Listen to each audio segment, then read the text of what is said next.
Zay no makasika ny nonifa dia olana iraisan'ny malagasy tsy vaky volo ny olany tsy fampin'ny herinaratra ny fikorontanan'ny famatsiana herinaratra ho an'ny eto Madagasikara tsy mitsahatra ny mikaroka vahaolana ny mpitantana ny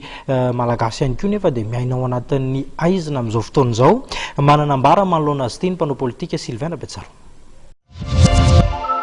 Ny fitantanana tsy mitsinjolavitra anjakan'ny kriatrano an-trano sy ny kolikoly izay nataon'ny mpitantana amin'ny fanjimy tao anatin'ny Jirama mahatonga ny fahasairana nagoavana mahazo ity orinasa mpanjakana ity amin'izao fotoana izao araka ny hevitry ny mpanao politika Andriamatoa Sylvain Betsaro. Nosorita ny fanataon'ny mpitondra ny fandimby sopotra fakana vola ny Jirama ary misy hatrany ny orinasa vaventy nomena vahana tsy manefa herinaratra.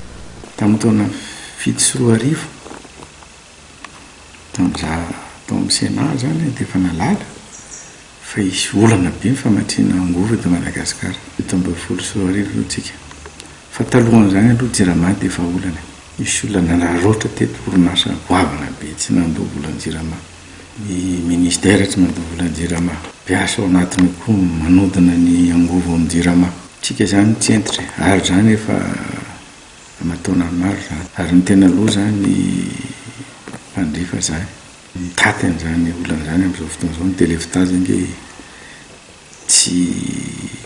afaka sorohany zany raha misy politika moyen court moyen long terme amin'ny Jirama. Ho an'ny mpitarika ny hetsika mitsangana ary malagasy dia ilaina ny fitadiavan'ny mpitondra vahaolana ialana amin'ny délestage. Takin'ny zava-misy amin'izao fotoana izao izy amin'ny fametrahana drafitra mazava ho an'ny angovo. Ankoatra io nambara fa sarotra ny fanarenana ny Jirama raha toa ka tsy misy ny fiovam-pamindran'ny mpitantana ao anatin'izany ny fandavana ny kolikoly.